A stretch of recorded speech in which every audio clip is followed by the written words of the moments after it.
Paz do Senhor Jesus, a você que acompanha esse canal, estamos aqui dando continuidade ao nosso estudo da Escola Bíblica Dominical. Lembrando que esse estudo, irmão, é para você que é novo convertido, você que está começando agora na fé e que quer aprender mais e que quer conhecer mais sobre a Palavra de Deus e não quer ficar perdido. Então a nossa aula de hoje vai falar sobre a acusação, ou como viver sem acusação e sem se sentir condenado. Porque uma vez que nós estamos em Cristo, somos uma nova criatura. E a partir deste momento, devemos viver e entender como é viver sem essa condenação. O texto que hoje nós vamos usar como base está em Romanos, capítulo de número 8, versículo de número 1, que diz: portanto, agora, nenhuma condenação há para os que estão em Cristo Jesus, que andam segundo a carne, mas andam segundo o Espírito. Ou seja, nenhuma condenação há para aqueles que não andam segundo a sua própria vontade, mas andam segundo a própria vontade de Deus. Nós já vimos nas aulas anteriores que quando nós alcançamos o perdão de Deus, nós também somos perdoados. E a partir deste momento, não tem mais sobre a nossa mente a acusação, porque todo pecado e toda transgressão ficou para trás. Mas é muito natural que no decorrer da nossa vida, a gente se sinta acusado e a gente se sinta pressionado por conta das coisas que já passaram. É claro que tudo que foi feito na terra, ela vai ter uma consequência, mas aí mora a diferença. Deus, depois que perdoa o ser humano, ele começa a viver uma nova vida, ainda que ele pague ou passe por aquilo que ele tenha que passar, sabendo que Deus é justo. Ele não permite que nada de injustiça aconteça. Mas agora nós vamos entender aqui, dentro da lição, o alívio da culpa, que é o primeiro ponto. Mas a gente precisa primeiro entender o que é a culpa. E a lição vai nos dizer: culpa é um sentimento que nos acomete quando pecamos e praticamos algo que a sociedade entende por errado, ou ofende as pessoas que cercam nossos todos os dias. Ou seja, a culpa é um sentimento de ter feito algo errado diante de Deus e diante das pessoas. E tem um versículo que a gente pode usar, que está em 1 João 3,20. Se o nosso coração nos condena, maior é Deus do que o nosso coração e conhece todas as coisas. Então, a gente já consegue entender que a culpa é aquilo que eu sinto mediante o que eu fiz ou que as pessoas entendem que eu fiz diante da sociedade. Mas o sentimento de culpa não pode nos travar, porque uma vez que eu perdoei e uma vez que eu fui perdoado, eu tenho que ter dentro do meu coração o sentimento de alívio. Daí vem uma nova pergunta: o que o sentimento da culpa faz com a gente? E o texto vai nos dizer o seguinte, que ele nos traz tristeza, ele tira a nossa paz e nos afasta de Deus. Tanto é que Salmos 32:3 fala assim: enquanto calei os meus pecados, envelheceram os meus ossos pelos meus gemidos de dia e de noite. Porque quando a gente começa a pensar no tamanho do nosso pecado, no tamanho do nosso erro, a gente começa a se sentir apertado e começa a se contristar e começa a viver de uma forma que para nós, em meio à sociedade, é difícil, porque já é difícil a labuta diária, ainda ter que conviver com o sentimento de culpa é terrível. Mas Jesus não quer que nós vivemos com sentimento de culpa, porque segundo os Coríntios 5:17 diz que nós nascemos de novo. E se nós nascemos de novo, então é um outro ser humano, uma outra cabeça, um outro pensamento.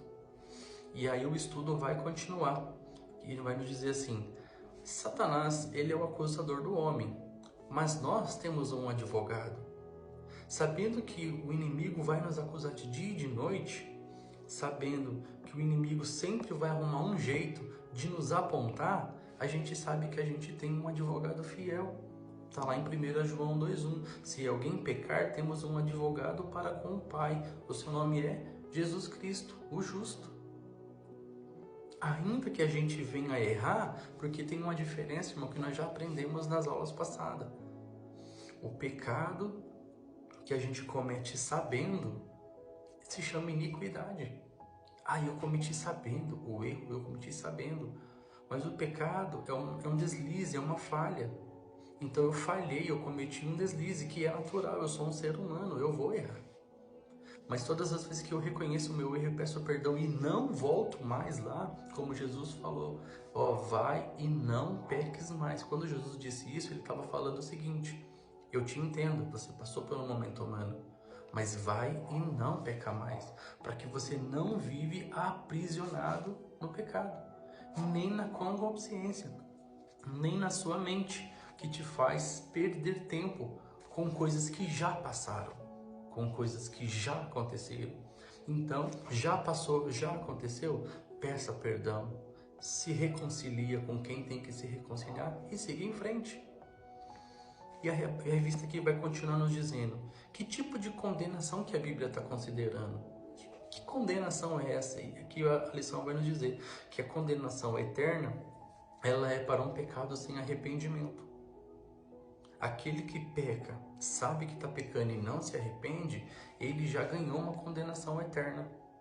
E aí, antes que a gente fale daquela história de céu e inferno, vamos falar de algo muito simples.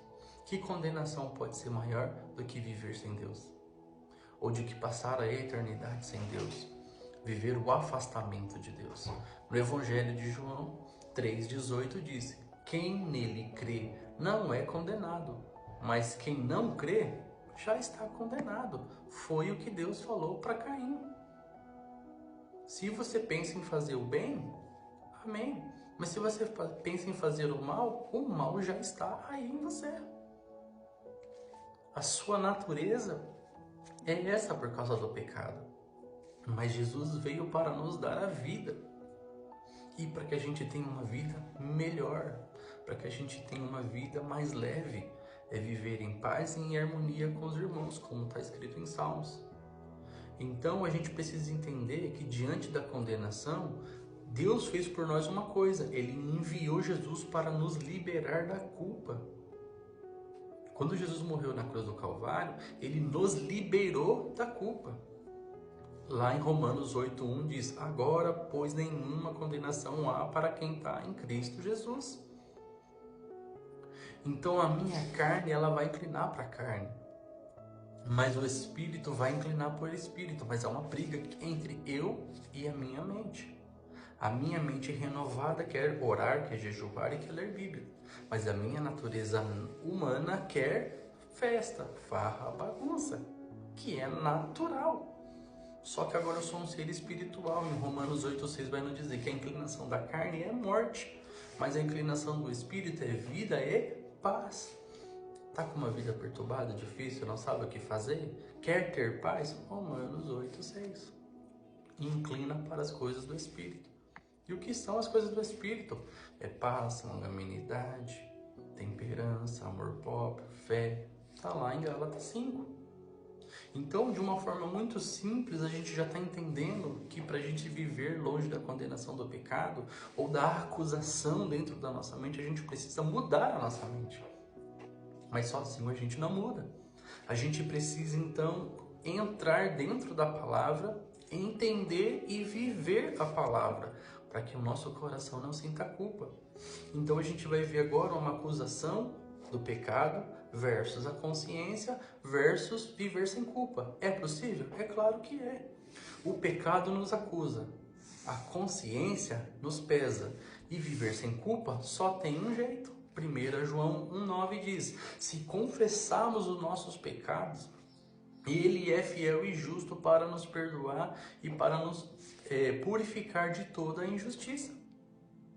Ou seja, eu posso ser perdoado. Claro que posso. Deus pode me perdoar? Claro que pode. Desde que eu peça perdão. Desde que eu reconheça isso. Eu preciso entender o tamanho do meu erro. Eu preciso entender o tamanho do meu pecado, para que eu possa compreender o tamanho do amor. Para que eu possa compreender o quão eu fui amado. Só que se eu não entender o quanto eu fui amado, o quanto eu fui perdoado, eu não consigo me libertar disso. Quando Davi Lá no Salmo 51 ele fala: compadece de mim, ó Deus, segundo a tua benignidade, segundo a multidão das tuas misericórdias, apaga as minhas transgressões. Ele continua falando: lava-me totalmente da minha iniquidade, purifica do meu pecado. Eu reconheço a minha transgressão. O meu pecado está sempre diante de mim. Eu nunca vou esquecer isso. Eu nunca vou esquecer o tamanho do meu pecado. Porque contra ti eu pequei e fiz o que era mal diante dos teus olhos, de modo que não será considerado justo quando falas, ou puro quando julgas. E ele continua dizendo: eu fui gerado na iniquidade, e em pecado concebeu minha mãe. Eis que te alegra na verdade, no íntimo e no oculto, e me fazes conhecer a sabedoria.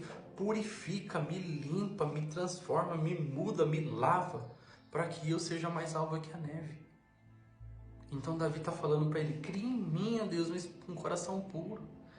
Renova dentro de mim um espírito novo, inabalável, para que eu consiga viver de novo, sem culpa. Então, dentro desse breve momento dessa lição da Escola Bíblica Dominical, para você que é novo convertido, espero que você tenha gostado desse assunto. Se você quer essa revista, comenta aqui: eu quero, que eu mando para você, e até a próxima aula.